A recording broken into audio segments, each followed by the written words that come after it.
Hi, everybody out there in the Inquiry and Technology MOOC. I hope that you can see us okay. My name is Jim Slotta. I've been with you for 6 weeks, and you've been with us.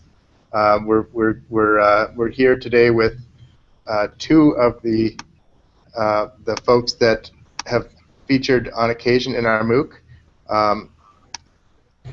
One of them is Cheryl Madeira, who's here, and from the University of Toronto, and the other one is Anand Mahadevan, who's from the UTS school. And you saw Anand in, I think, week 4 of the mobile and handheld technologies. So I want to take first a moment just to thank you all for still being here 6 weeks into your summer. I guess we haven't done, we have done something right to keep you with us, and we've really enjoyed your comments, and some of you are even back from yesterday's live streaming session. So nice to see you again. I want to, like we did yesterday, give the two panelists here a chance to sort of introduce themselves, say hello, and just say a word or two about the MOOC and their role in the MOOC and what it's meant to them. So Anand, do you want to? Sure. My name is Anand Mahadevan. I'm the Department Chair of Science at UTS, and I was really excited because I was able to share the MOOC project that we shared here was inquiry learning using Zydeco, and so it was a really great chance for me to sort of get a sense of how we could use handheld technology to take students out into the world and then collect data and use that data to do some real-world analysis and authentic analysis. Cheryl? My name is Cheryl Madeira, and I am a science educator at the University of Toronto. And I was quite intrigued with MOOC because of the sheer volume of ideas and the efforts that were being shared by everybody and exchanged by everybody. Particularly my focus for this round of MOOCs were elementary science and elementary technology inquiry-based learning, and just very impressed by their different people's ideas, and sort of being able to kind of jump in and converse with people from all different experiences. So thank you, and it's been great. Yes, and there was a text just put in by one of our design team here that reminds you all, if you've clicked on the streaming video, there's a little banner that cuts across that says, click here to join the conversation. Or we want to tell you, please don't click there to join that conversation. This is the conversation. You're here now. So if you want to click the X, you can make that go away, and then it won't bother you. So thank you to the panelists as well for showing up today. It's summer for everybody, and we understand that all the time that we're putting into this is taking away from something else that's very important. So here we are, and we've been reading over your questions that people have been putting in and voting on.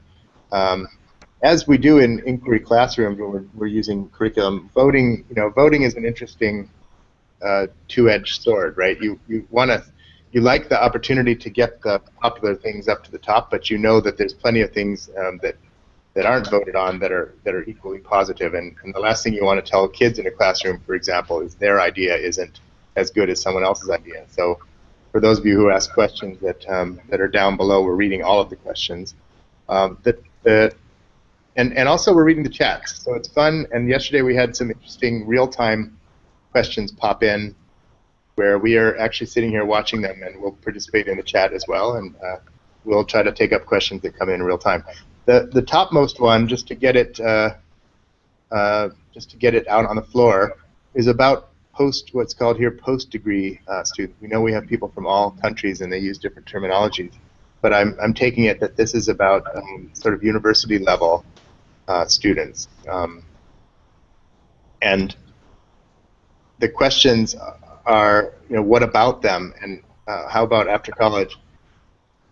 We have, so you're talking to panelists here who all, at least Anand is teaching in K-12, but he has experience teaching in higher ed. I have experience teaching in higher ed, and Cheryl is currently a teacher, so she's in pre-service teaching. So we all have things to say about how we have used inquiry in our own teaching, and I think that's the sort of answer that I can imagine we'll all provide to this is the lessons that the lessons that we've been trying to relate through this course are equally applicable in higher education classrooms. There are things that make that easier. For one, your kids are bigger and they're on task more likely, and they're very grade driven. They'll do kind of whatever you want to ask them to do. But on the other hand, the flip side is that there are heavier content expectations. It's hard to get much heavier than high school, but there are at least equally heavy content expectations, which make class time a premium, and you have to be very careful with designing, activities that are deep but don't cover a lot. There's a real trade-off of breadth versus depth. So just from my own standpoint, I can say that I do use these methods in my teaching. I taught a pre-service course called Inquiry and Technology that was the basis of this MOOC, and we used a lot of these technologies that we reviewed this summer in that course. I had 75 students. It was a bigger course, and the way I handled that was I divided them into 3 groups of 25. We called them 3 houses. One of them was for math and science teachers to be, one of them was for arts and humanities, and one of them was for elementary. We had 3 groups, start them all off together, and we'd lecture for 45 minutes. Then they break into groups, and I had carefully designed activities where each of them would get going and try to make progress. So I am a lifelong learner of these methods, and maybe we can get the other 2 now panels to talk about their experience. Sure, if I can jump in, I would agree with you on the fact that it's really all about planning and using class time and making it valuable. So, for example, I teach a AP biology course. Now, it's a first-year course, but taught to high school students. And one of the things that I do when I teach an AP course is I look at a lot of other university courses to see how does my curriculum align with university curriculum. And when I look at how universities are designing inquiry, they're actually definitely jumping on the bandwagon of inquiry that high schools have been working with for a long period of time. And so you start to see things like POJOs, which is process-oriented guided inquiry learning modules, where rather than students being lectured by a professor, they're actually given a bunch of models and data sets, and they work in groups of 4 or 3 or 4 students each, and they work through the models and try to figure out some key questions or some key assumptions, and then break it down. So that's a form of inquiry learning, and really what we're seeing is a shift of lecturing to sort of, either read at your own or watch a video at home, and then let's spend that class time really using it in a value-added sense. So like, let's do some face-to-face interactions. Let's get the group mind working and learn from each other. The other course that I teach at the university level is actually for post-degree students. It's a course at the University of Toronto's School of Continuing Studies. So most of my students there are older than me, and they're either in the workplace or they've retired and they've come back to learn. And the problem there is, if I were to assign a whole bunch of work for them to be done away from the classroom, they've got time limitations because they're either working during the day or they have things that they need to do at home. So what I'm looking at there is, what's my key learning and how do I bring it into the classroom and do it together with them? And that again starts to help to think about, okay, so here's a short story. What really makes it work? And so we're going to sit down and try to really, inquire into the process of how writing works. So I think the key task, or from my point of view, is people are always curious, and answering the why in the classroom is probably the best use of our time, rather than sort of just dealing with the what's happening or how is it happening. So what I was going to just piggyback on that, the commentary that Anand and Jim was commenting about, is in all my classes I've been doing a lot of collaborative inquiry, and I've been noticing what people have been commenting about, the struggle that the struggle in terms of assessment and to follow everybody's inquiry, because chances are that their own learning kind of gets skewed in terms of a time schedule and the structure and the way in which you process it. There's lots of benefits, but that's one of the biggest struggles that I continue to have also, this idea of monitoring your students' progress on a continuous basis, and then really allowing them to collaborate meaningfully.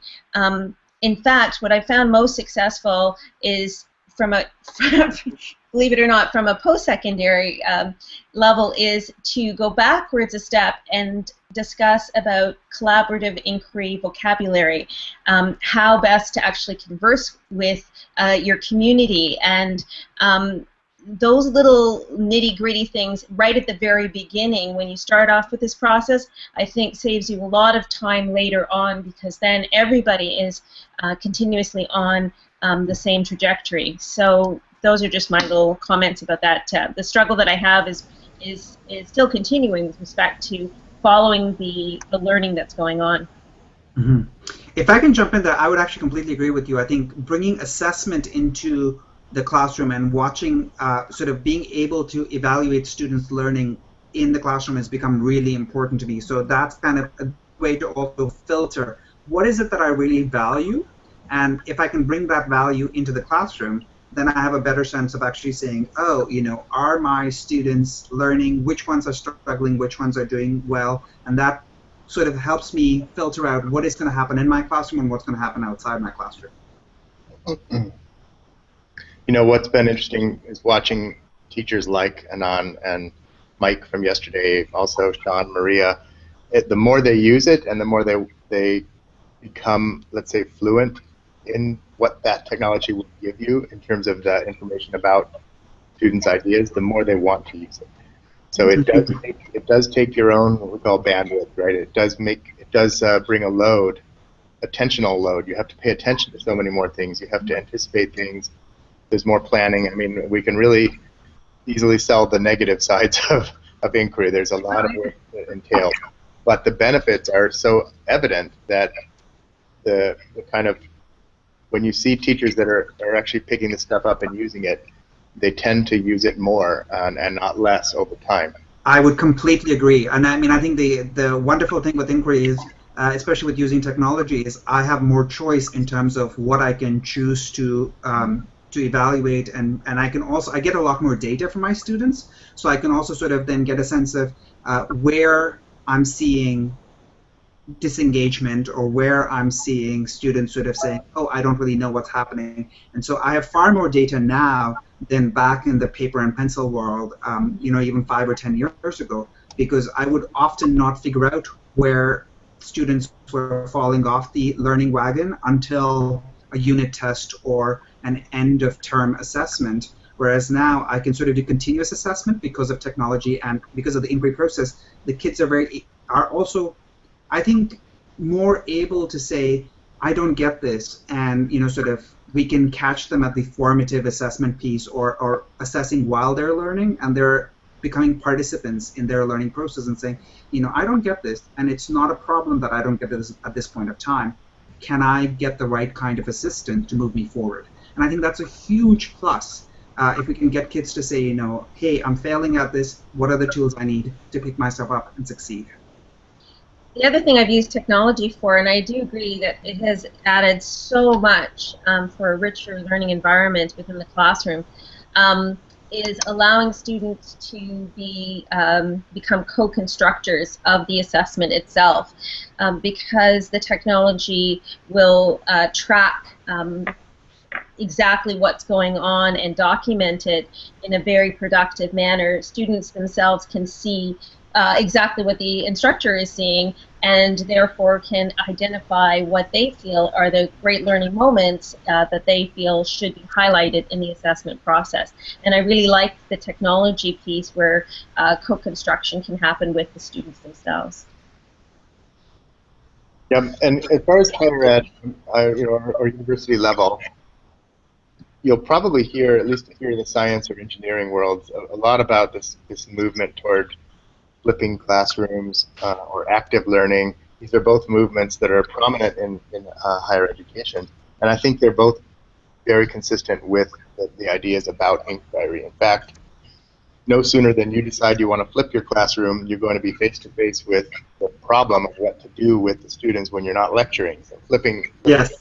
flipping means you lecture, you record the lecture and let them watch it at home, or find some good lecture, or use the textbook more, all for the purpose of getting your kids more actively engaged in some activity during class. Well, it adds the problem, and it's a design problem, fundamentally a design problem for the teacher to just sort of figure out what kind of activities are really making them, helping them make progress in the expected learning directions that they're going to cover. So that's a very major movement in especially physics right now. It's very common for physics teachers to try flipping, and if they're not flipping, they're at least starting to add audience response clicker systems like Socrative or Poll Everywhere. So we're seeing a lot of movement in higher education, and in fact, in some ways, that's been a productive productive influence on some of these ideas for K-12. And I think, I mean, as someone who's been teaching for 10 years, it's when I flipped my classroom, I actually had the opportunity to sort of go back and, really ask the question to myself, which is exactly what you're talking about, which is, what am I going to do now? Because I used to lecture, and that lecture piece is now flipped. And it gives me a chance to reinvent my curriculum and look at it again in a way that I haven't really had a chance to do, like as a full course, since when I was myself learning to be a teacher. And so that's a huge plus.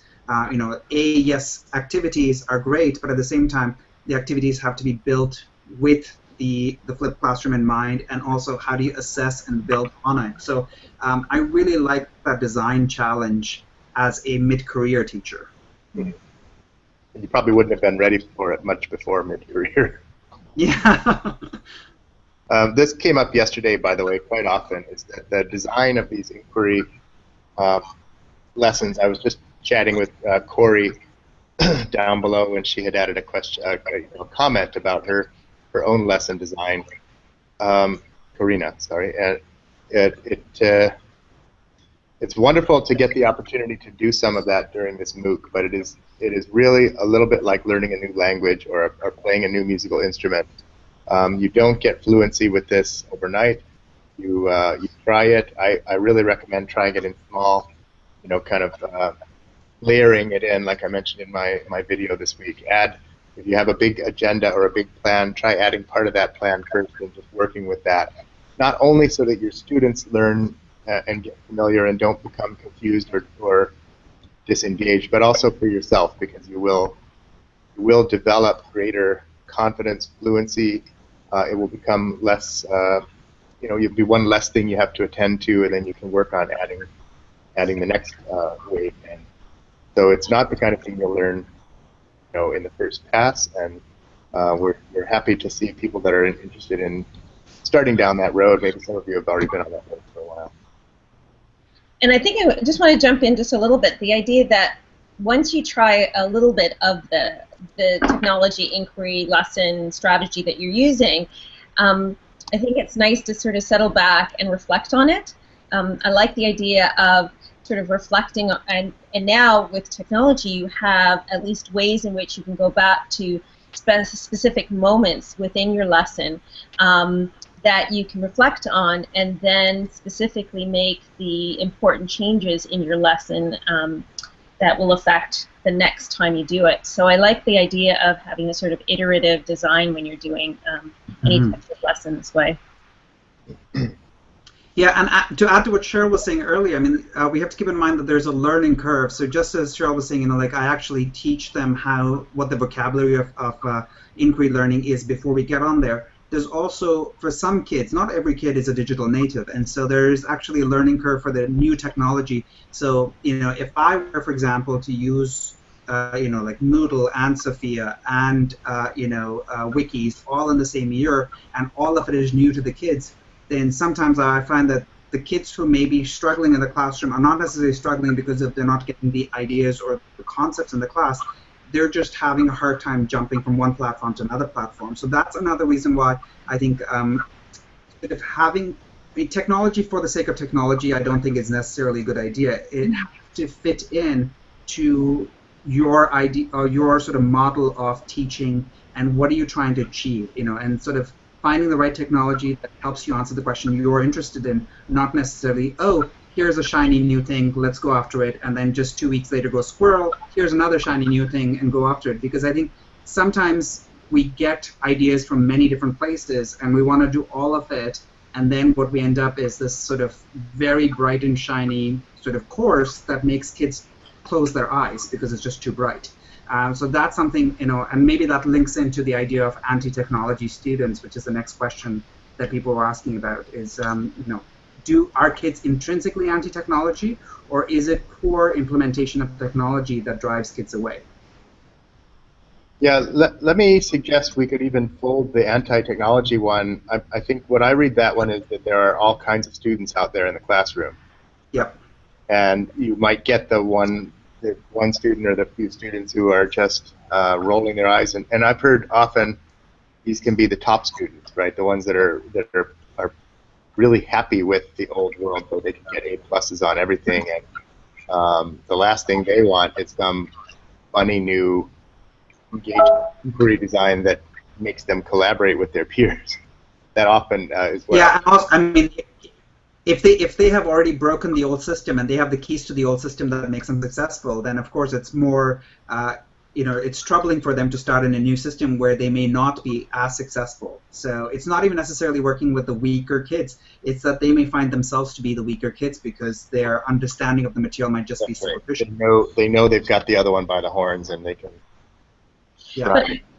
But I want. Oh, sorry, Jim. Go ahead.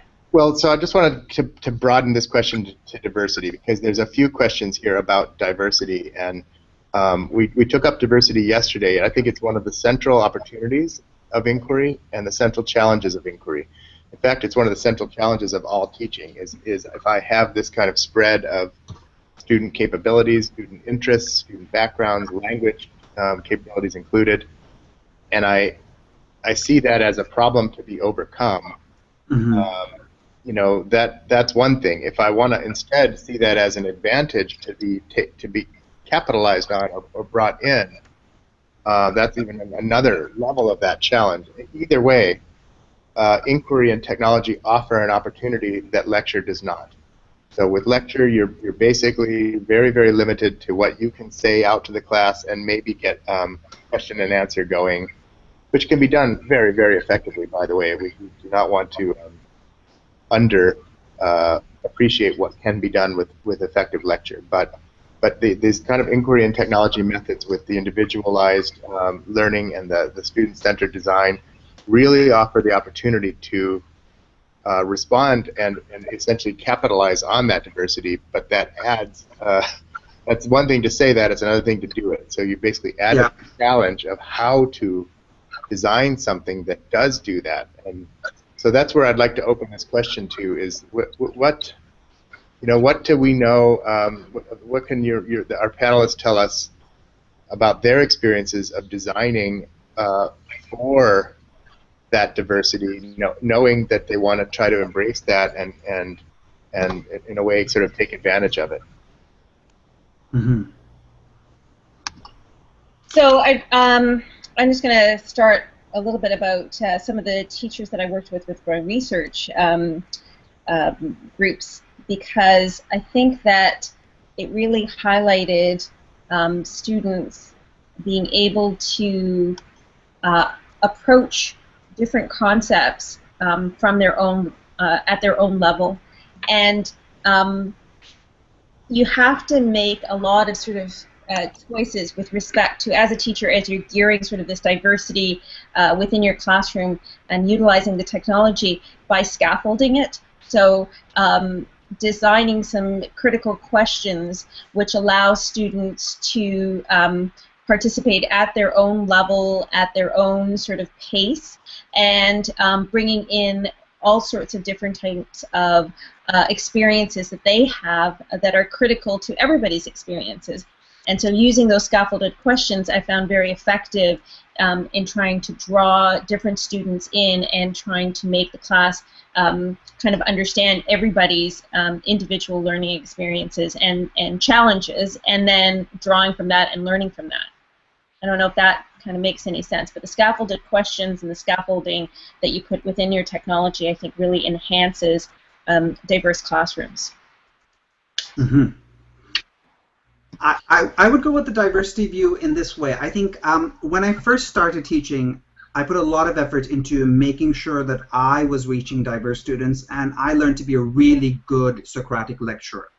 And that was a skill that I sort of worked on, and I felt really good when I went in because I knew that I taught them well, in the sense that I had a performance that I could say, oh, that went well, you know, you answered questions, etc. And so it was a huge shift in thinking to sort of saying that maybe that's not the best way of teaching. And part of it is sort of just dialing down our own individual egos as teachers and performers to sort of say, you know, what if I'm not at the front of the classroom? Does that necessarily mean that I'm a bad teacher? In fact, the learning for me has been that the more I walk away from the front of the classroom, the more I give my students a chance at designing their own questions, asking what really matters to them, and then being near them as a guide and helping them on their path to learning. I can really get responses from students that show me that, you know, in fact, students who normally would, you know, in the lecture style I might consider as they're not really doing well, they have an opportunity to actually shine because they are now doing things that they actually care about, and they can demonstrate learning in far richer ways. So in my own mind, I guess the model I would use is that of a curator, teacher as curator. And I think when the teacher as a curator brings topics and ideas and shows them and treats the students as an audience, then we have the old model where, you know, you have students as passive receivers of knowledge. Whereas the teacher can still be the curator, but now we make these students into artists, and all we're doing is we're helping them reach where they can be as good as they can be. So, you know, sort of we're helping them improve and show a piece of art or show something that actually is authentic, which can then be curated, and the audience now can become other students, parents. It can go outside the school. It can be a project, for example, that actually can benefit the community in the form of a citizen science project, etc. So the shift in thinking is really sort of not as me as the holder of knowledge, but rather shifting that work and shifting that thinking to students and saying, you still have to do the work. My job is really to help you and guide you in that process, and also use some standards to evaluate you and sort of take a look at it and say, you know, well, where are you at relative to other students in the province or in the country, and so make sure that they're actually being successful in a meaningful way.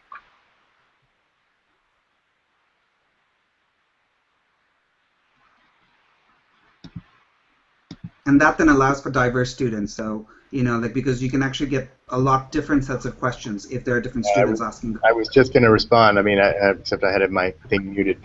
But that sounded a lot more focused on the student-centeredness and how to get students' individuality accommodated than it did letting those students actually complement one another, right? So if I have the technology strong student and the technology averse or fearful student, it's one thing to design something that can accommodate both those students and bring out the most for them. It's another thing to design something that lets them actually exchange with one another and essentially let the vector mathematics of the classroom, you know, come together as a greater, you know, greater than the sum of its parts. So the fact that we have students of one culture in a classroom, students of another one, it's what I'm trying to get at is it's one thing to design a lesson so that they all have to talk about what the culture means for them in that topic. It's another one to let their culture become meaningful for one another and actually contribute to the kind of collective progress of the classroom. And I think that for me is the ultimate challenge of making student-centered meaningful for your peers. And so small groups and collaboration are obviously a means to that end. It's still not done, and anybody that designs a small group activity that treats that group as a black box, meaning I don't know, I'm not thinking about what's happening inside the group, they're going to find out. You need some design to be done about those groups. You need to think about what the roles are for students, what their middle points are along the way, what their products are. But if you do a good group design, you can actually kind of what we call script or design what they're each supposed to do. Is there a different role for them? Do they have very discrete steps along the way? And I think that is an opportunity to get them paired up together, potentially in very meaningful and opportunistic ways. And I think technology is very useful. I mean, I think one of the things that Maria does is use Google Docs, for example, as a way of collaborating with students. So, for example, if we were having students work on a paper on HIV, for example, it's a very topical subject in Canada where Truvada is being suggested as a pre-exposure prophylactic treatment. So one of the things I had my students work on is, do they agree or disagree with it? And because Health Canada hasn't made a recommendation, they can actually work with the data that's available and come up with a stand on their own. And so you might have students who really like doing research electronically, and they go to PubMed and they look at journals and they write their paper based on that. Whereas you might have another student who actually, prefers to have a chat with a doctor and then work on, so it's, and that student potentially could be classified as a not as technologically able student because they're still using, face-to-face chats and telephone conversations to work on their paper. But by using technology like Google Docs, if the product is still I have to take a stance and I have to defend it, then we can actually have the two students interact with each other by giving feedback on each other's papers.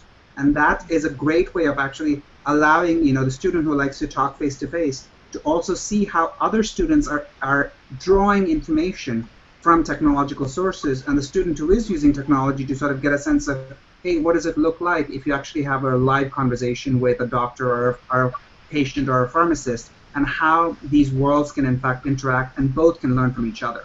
So there's technology as a great tool of actually bridging different styles of learning. And I'm not sure if Jim's already spoken about this. This is the large-scale research project that Jim works on, and I'm privileged to be a part of, where elementary school teachers have been working with sort of large-scale devices all around. And I just wanted to comment about some of the things that I was able to observe through this. Is this amazing opportunity with the technology where the students kind of were able to see what other students were working on and whether that complemented their own work or not, furthering their own work. And the teacher themselves were very deliberate in creating opportunities at different points in the lesson that allowed the students to not only research their own questions, but then to investigate other people's questions and see if there was any similarities or differences, and then pursue other questions from that. There was a huge learning opportunity where the class as a collective came up with 6 or 7 topics, but all sort of very deliberate by the teacher, but then also very much based on students learning from each other and being able to use the technology in a very productive way to see what others in the class were learning and utilizing that information to go forward. It's quite phenomenal, and students are able to see other people's ideas and be able to use those ideas in their own ideas as they go forward in their own learning. I don't know if, Jim, you spoke about that at all, but that was very exciting, the research we've been doing with the elementary school teachers. I mean, it's a whole different kettle of fish because, they're young kids and they're so enthusiastic, and they don't have the same pressures as secondary with respect to the content. But it's exciting to see when they're excited about their own questions and then they see somebody else in the classroom excited about their question and what they've learned in their investigation. But Cheryl, I would add to that is that when a secondary classroom has the same kind of excitement as a elementary classroom, yes, that's when I feel like I've won, because at that point, it's a way for the kids to actually go, they're so deep into their learning and they're having such a good time that they've forgotten that there are marks attached or there's a paper that's due, and that's, I think, for me, a good way of gauging that yes, learning is happening in my classroom. Yeah, it's true. Right, and we're even trying to work with that in this MOOC. There are, if you may have noticed, one of the things we're trying to do with your work is to expose it and make it available to your peers. We know that you're coming from all different walks and you have questions. We want to get you involved in, kind of critiquing each other's work and adding feedback, adding resources. So this general idea, and I think you'll see it in research. It's one thing for research, right? It's another thing for teachers to put things into practice, but it's probably good. It's not a bad thing for a MOOC like this to at least highlight some of the things that are happening in research. And it is fair to say that in my work, I'm really coming down quite strongly on some of these designs for scripting groups and scripting collaborative workflow and publishing people's ideas and getting them to use them within a community. So that is, you'll find resources in the various weeks that talk about that, or you can email me to get more. There's something that, there was a question I saw here, and there are other questions, by the way, I'm seeing in this list that were talked about yesterday. So if you are, if you want to watch another 50 or 60 minutes of this kind of streaming video, we've done quite a bit of discussion about collaborative workflow and how to help groups, and including a little discussion on diversity there as well. But one question that jumped out at me, I don't know, I'm guessing that Anand probably has an interesting response, and Cheryl too, is from Rachel. She asks here, how are others monitoring how students are progressing during inquiry? I really struggle with this, and we had that question yesterday in some form as well. Essentially, it's hard to monitor their understanding when you're lecturing them too. You can sort of you can get a sense if they're sitting up in their chair and if they're really looking at you. And good teachers do have that ability to know. I think Anand mentioned that, and if you become very good at that kind of lecture method, you can tell if they're with you. At least you think you can. Yeah. You probably are not too far off, but when you've got them all sitting working at table groups, and you're doing your best to walk around the room and interact with them, it's still maybe an order of magnitude harder to know how each one of them are progressing. You've sort of reduced it to a bunch of individual monitoring events, and so that's a very good question. It's not a solved problem, but I'm wondering if Anand, particularly because he's involved in K-12. I completely agree. I mean, I think that's a question that I struggle with all the time, and one of the sort of compromises or ways in which I'm continuing to work with that question is the idea of number one is we're always sampling. We're always sampling kids' works for assessment. We're not always, we're never actually sort of looking and measuring every single learning event that the child is participating in. And so the thing that I really like is in Ontario, we can actually assess not just the product that the child is producing, but also assess the process using observations and conversations. So I can actually observe a group dynamic and sort of observe how people are interacting with each other, how they're actually passing pieces of information, or are they in fact just giving information, or are they in fact asking questions of each other to drive each other to learn more. And so I can just observe group dynamics, I can observe who's sort of asking the question, who's answering, how are they answering, and then assess that by just walking around. So that I can do if I'm not lecturing. If the kids are actually working on an activity or if they're inquiring by themselves, it frees me up to actually spend 70 minutes of a class period actually assessing them. The other way in which I can assess them is through conversations. And so sometimes I'll often tell the students is, okay, we're working on a long-term project, it might be, for example, studying antibiotics and how they've become less and less useful over the years. And I will tell them that, it might be a 4-period research project that they are working out on their own pace, that at periods of time, I'm going to pull them away for a 15-minute conversation. And in these conversations, which oftentimes I'll record on my iPad or my phone, I will ask them series of questions. It's like, have you thought about this? What's driving you? What are some of the limitations of the question that you're asking? And these conversations, the students know, are in fact ways for me to gather data to get a sense of, how well are they thinking about the problem? How well are they approaching the problem? And I can also test them on things like, hey, here's a source you're using. How reliable is it? Are you thinking about all aspects of the inquiry process? And that conversation is happening with a group, but I can guarantee you that the groups that are beside them have one ear to the conversation I'm having with the group, and they're listening in and sort of thinking to themselves, hey, he's probably going to come and ask me that question. do we have that? So there's a lot of self-policing that goes around as well, and that's useful as well. It's sort of modeling.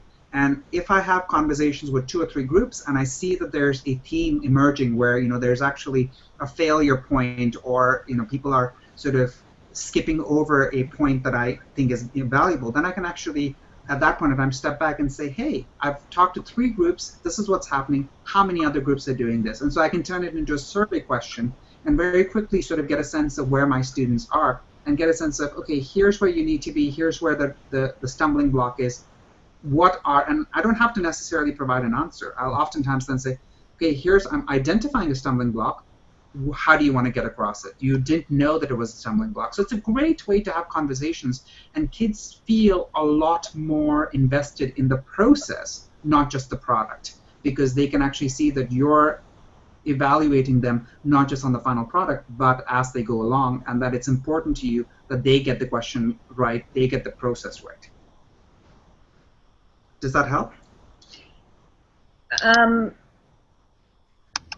Yeah, Cheryl, so I think that helps a lot, by the way. It talks to harder challenge, but more time to do it, and having to sort of work your magic and develop new kind of competencies as a real-time assessor. And Cheryl, what are your experiences? You're a teacher, educator, and you teachers an inquiry about teaching. No, it's interesting with that question, Rachel, because what I through my mind is I always comment to my students, you know, when we lecture, and Socratic model is wonderful and whole class discussions are great, I always had the sense of, oh, I've covered this topic and I can check it off my list of expectations that I've covered in my classroom. And oftentimes I was the one who ended up with A+. I often tell my teachers that, oh, you know, you're getting an A+, but often your students may not actually be there, and you only find that out at the end when you do your larger scale summative assessments.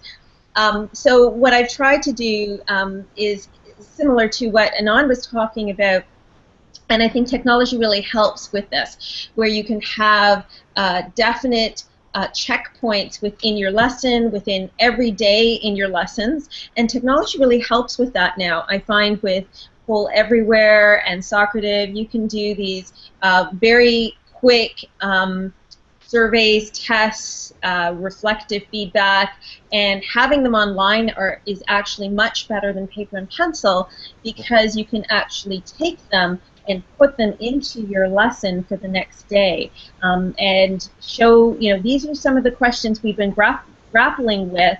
How do you think that we're going to address these? And so I like that idea of having it very tangible and concrete, using the technology to highlight it within the course of my actual lessons for the next day. And that's sort of what I've been using very consistently, and I found it very productive. And students really like it too, because what it does is it highlights their learning within your classroom. So they become the stars in your class. And when I say stars, I don't mean the A+ student, but the idea that you've taken a photograph of their work and now you've broadcast it to the whole class and you're highlighting it. Similar to the way that Jim's doing it right now by commenting on Cora or other people's work, is kind of bringing everybody's ideas to the forefront in a large-scale way. And student, I think, brings that individual learning to the whole class and makes it much more of a collaborative space of learning. I couldn't agree more. I mean, I think it's amazing. Like, if you're in a group, and if I just pull out my iPhone and say, you know, hey, I want a 30-second video of what you're doing, and I'm going to post it on Twitter, and your parents can take a look at it, immediately I can sort of see the group sort of saying, okay, we have 30 seconds, what's important, what do we want to get in this video, how do we make sure that those ideas are in that video? So that's higher level thinking in terms of themselves evaluating and deciding what is it that we want to share. And it's just a little, 30-second blurb on where they're at or what they're trying to do. But by putting on their brains to sort of say, where are we at really? That there's an immediate reflection piece that's happening, which technology is enabling. And I would completely agree. I think using technology and quizzes and videos as checkpoints is a great way for students to sort of say, I need to actually pass this hurdle. So how do I, in fact, show that I'm there. Mhm. I'm looking through questions just to make sure we're talking around some of these in ways that are not directly connecting them. And by the way, if you're out there and you have a question that you really want to add to this discussion, you can type it into the chat as well as to these question boxes. But I do see a couple, and the week's theme was enactment. Those of you who were here with us yesterday, we did speak about it a bit, and there's a decent coverage of enactment in yesterday's recorded session. But there are a couple of questions here about technology-challenged environments. If a school does not have sufficient technology, says Julie, library books are outdated. Mm-hmm. Agreed. And then right at the end, I think probably just during this section, Paula asks, could you share a couple of tips on how to successfully convince school leaders and parents to allow kids to use their smartphones? That's in an EFL class, but I think you could generalize that question and say, how can we convince teachers and parents about the value of these approaches of using BYOD, which means to bring your own device, or of using technology and inquiry in general. I think there is a real challenge for teachers if you're alone. So if you find yourself in a school where there is not a lot of this kind of thing happening, if you do not have sufficient technology support in your school, if the internet is shaky, or if the resources are outdated and they haven't been, the computers haven't been, updated, this kind of thing, it's very, very risky for you to take on anything major with technology. I would actually warn you about doing that, because it could cause problems for you. You could have kids that are frustrated quickly.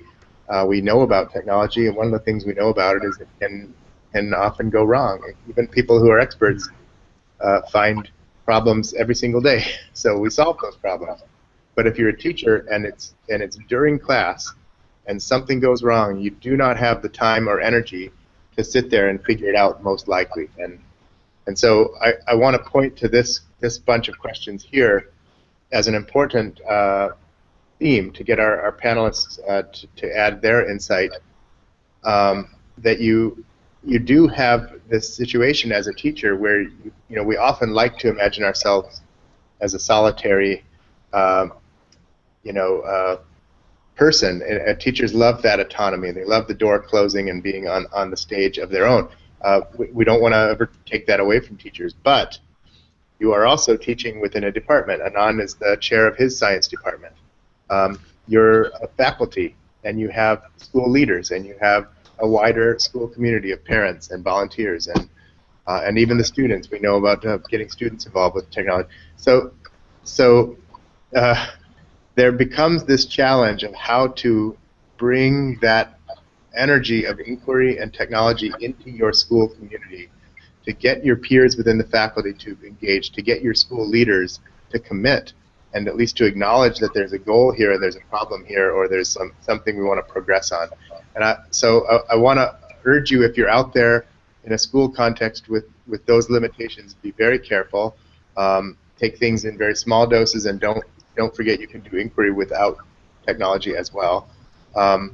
But then ask our panelists here what they can say to this and how they can add, insight for the community here about how to help their schools become more supportive of inquiry and technology. I would completely agree with you, Jim, in the sense that I think I have always been very careful about implementing technology, because I think if I'm using technology willy-nilly, then it's very easily found out both by students and the parents and other colleagues, because it's really important to sort of be able to have a plan of action. Like if I walk in with an app that I've never used and I don't know where things go wrong, and I'm basically taking 70 minutes of my students' time to really learn the app with them, then sometimes students will often get very frustrated because they're like, they want answers to their questions and they want to be able to move ahead, and I can't help them because I have no idea with that or no experience with that app. So I think it's important for teachers to do their homework before they walk in with technology into the classroom. At least that's my personal feeling, because I want to be there for my students, and if I'm going to be a guide, I need to know a little bit more than what my students know. That said, I think we don't have to always have all the answers. I don't think we have to kind of just, struggle with something and be like, oh, I have to be perfect at it before we start it, because in that case, we'll never start. And there is value to seeing the kids seeing us fail as well. But if they see us fail all the time, there's a negative value there. The other thing I would talk about is also engaging the parent community. I used to have parents who would come to me constantly and be like, well, I don't want my child on the computer because they're on Facebook all the time, or they're on Skype all the time, and I view it as a waste of their time. And one of the ways in which I was able to bring them on board was actually show them the virtual classroom environment, and I could show them, like, when are the kids on, when are the kids off, and we could also use that as a way to have a conversation about the fact that, oh, if your son is on my virtual classroom site at 2 a.m. the night before a test and he's never been on, maybe that's actually a good way to actually have a conversation at home about the use of technology. Whereas if I can, show to the parent, it's like, look, your child is actually logging on and they're doing the quizzes online, or they're watching the videos online. It's a way for the parent to actually see how the child is using the technology. And once they often see that their child is negotiating the technology and using it to learn, they are on board with the technology. So the last piece is about access, and I think that is so, it is a difficult question. And one of the ways I can share my story in that is, it is all about reaching out. When we did the Zydeco project, we actually reached out to the University of Michigan, and they gave us, they loaned us 40 iPods so that our students could use them. And so instead of actually having to buy 40 iPods, which probably cost us about $8,000 or $10,000, we ended up just having to ship them in and ship them out and just pay for the shipping costs. And so that's another strategy. So I think it's possible. If possible, I would say definitely try to engage with the community, try to engage with multiple schools, and see if you can share resources, because if you're using resources and you can time it, and so you can use, again, technology to actually time it and say, school A is going to use the iPods on a certain day and school B is going to use the iPods on a different day. And if you can figure out a way to share resources, that often works really well, because I don't necessarily see the point of having, a class set of laptops if they're just sitting in my office and only get pulled out 3 days a year. So I think it makes more sense to share it among 10 schools. Of course, that presents its own challenges, because, the more students who handle it, the more things travel, the more likely they are to break. But there's another place where, like partnerships either with local technology companies or with religious institutions or with youth outreach centers or community centers are ways to go. Does it take time? Absolutely. And you could argue it's not part of my job. My job is to be in the classroom with the kids. Well, I think our classrooms have really expanded. I think, if we can get this technology piece in, we can situate the classroom in the community. And think about it. You can have youth outreach workers coming in. You can have people from churches coming in. You can have people from technology companies coming in. Isn't that a more enriched curriculum than just me as a teacher and my 30 kids in the classroom? I think it's worth it. Okay, Cheryl? So I was just going to say that that was a very interesting comment, and I agree with everything that Anand said. I just wanted to add a couple of things that I do feel as a teacher and as an educator that it's our responsibility to include technology within our curriculum for a number of reasons. One, just because I feel that citizens of today, the world that we are, our students are going into, require them to have a certain working knowledge. And I also like them to learn the vocabulary of the technology within our classroom so that when they go out and use it, they're using it respectfully and productively. I've used a number of things that within the school systems that I've worked with, similar to Anand, where I have worked with Apple Apple Incorporated, and you can actually apply for a set of computers, a set of iPads over a certain period of time, specifically if you have a lesson that you're designing, and they will loan them out to you for a period of time. And they're very flexible and very supportive. The other little piece that I think is important, and I think Anand did allude to this, if you're an elementary school, working with your high schools in your neighborhood are really important. It bridges the gap between feeder schools and high schools, and that relationship is really important. You can talk and approach to your principal to talk to the superintendent, because the superintendent of those areas are very much proactive and very progressive in terms of developing programs for their system of schools. And so I think that if you are finding any resistance with respect to technology and developing a real sound understanding of reasons for using it, developing this understanding that you're working within a system of schools, and if you purchase a set of computers within that, that it can be shared. And we used to do that, I don't know if you remember, Anand, in the old days where, high schools used to have some of the old equipment, science equipment, and we had, school didn't have any, and so we used to loan them out all the time. And so I think it's just a very nice way to develop community within your neighborhood. So those are my little two important things. So. Okay, I thought too to add. I guess I'll just add one more thing if I can, Jim. Sure. Which is for teachers who are in countries outside North America. I think one of the ways to do it is also if you're teaching in a city that has a whether it's a British Cultural Center or a Goethe Institute, which is the German outreach organization, or an American Cultural Center. Those are places where you might be able to access technology, and that might involve taking your kids out.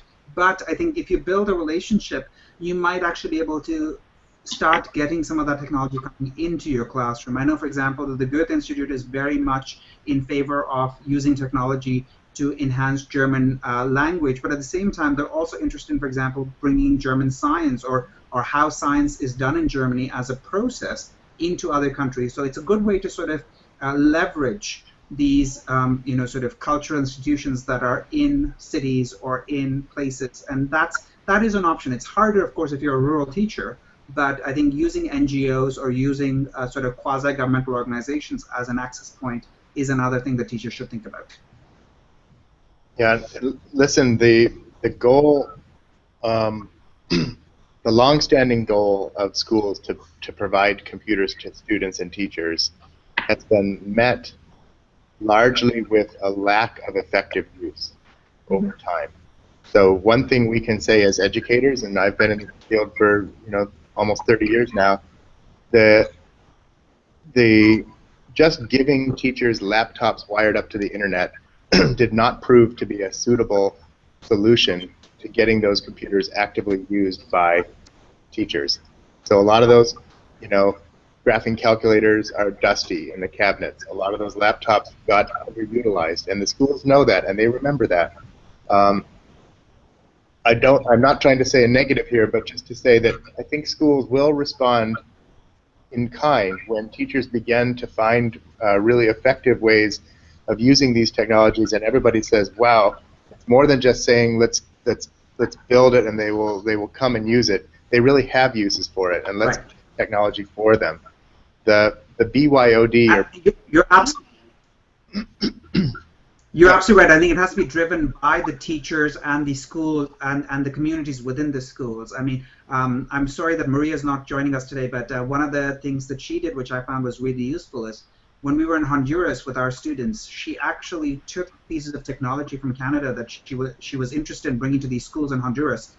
And what she did is actually left two pieces and had conversations with teachers. So let them use the technology for a couple of days, then sat down with them and said, what is it that really they needed and that they would use? So rather than sort of just giving them stuff and say, here's freebies, you don't really have value to something because you're just given something, and you don't, if you don't use it, no one's going to come after you. But if you can get the teacher involved and say, if it comes from the teacher in the classroom, say, we want this. This is where we have gaps, and if we got these resources, we would actually find them useful to my teaching, to my learning, the students' learning, then I'm going to be able to use it. So I think if teachers actually come out and say, here's a piece of technology, or here's an inquiry piece that I want to do, and this is the resource that I want.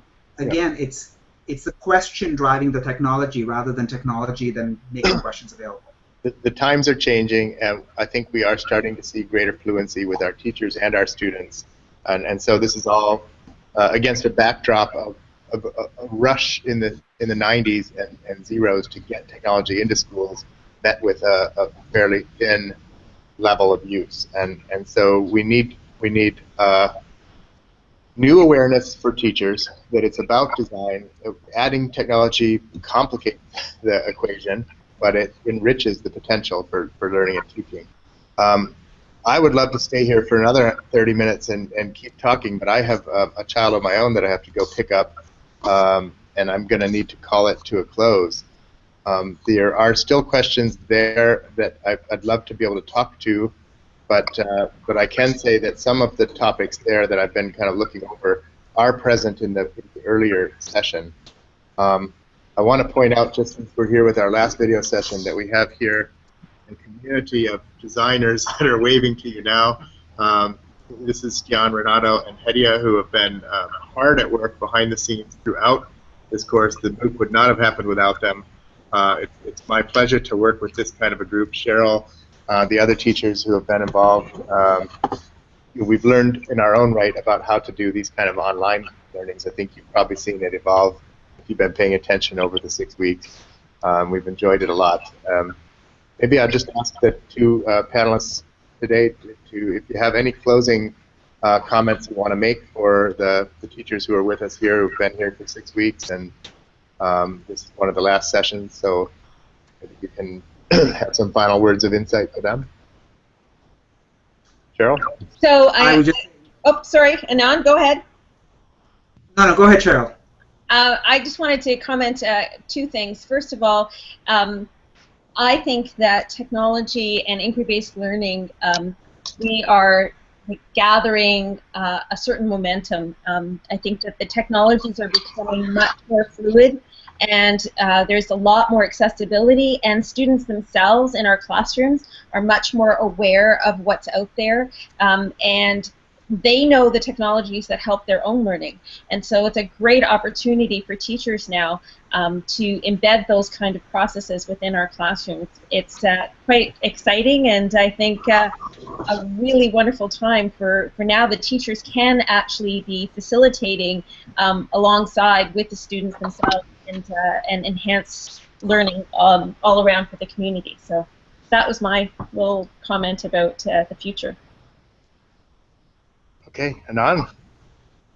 Yeah, I would completely agree. I think that we as teachers put a lot of thought into what works and what can work in our classes, and we try things. And I think it's important that technology be part of that process, because I think the world is really coming together, and it is a sort of a global village. And so if you could bring in a doctor from the neighborhood, you could also, for example, have a Skype call with a doctor at UNAIDS or somebody in Geneva, and it just turns kids on in a way that I've never seen before when I was just doing lecturing or talking about the same ideas. It might be the same thing that I could tell them, but hearing it from the horse's mouth, let's say, whether it's in New York, in Geneva, or in South Africa, there is a sort of connectedness and a richness and an authenticity to that really excites kids. And I think if that's what as teachers we always want. We want the light bulbs to go off. We want the kids to be engaged. And so technology is one way in which we can make our classrooms authentic environments to simulate the world outside. And so I say, go for it in a thoughtful manner, and sometimes things will not work out, and just be honest with the kids, as we are, we fail all the time. And so it's how we learn from those failures that really matters, not the fact that we fail. Okay, that's a nice note for parting, and don't forget about one another. So you'll notice from if you stayed with my video for the whole thing, toward the end I have about 5 minutes where I talk about online community for teachers. I'm sure Anand is involved with others online. that essentially teachers are finding their own, chemistry high school and Ontario teachers. It's either by geography or by topic, and beginning to network and develop ways of sharing and building on each other's knowledge. I'm a big fan of that kind of thing. I think it's an important resource for you going forward. We're going to try to actually create a community of some kind out of this MOOC. So stand by for those of you who are with us, and we'll send out an email sort of opening up the wiki to you and letting it be a sustained design community for lessons. And we'll see you online this week. We're going to roll out an inquiry activity where you review all the lessons that were designed this summer, and we're getting those ready to kind of reveal, formatting them and shaping them up, and so you'll have a sense of what people in the design strand were able to achieve. That's all for today. So thanks for the panelists, for my support team here. Much more than support, they're actually helping design everything and get it ready, and for all of you who are with us. So we'll see you online. Bye.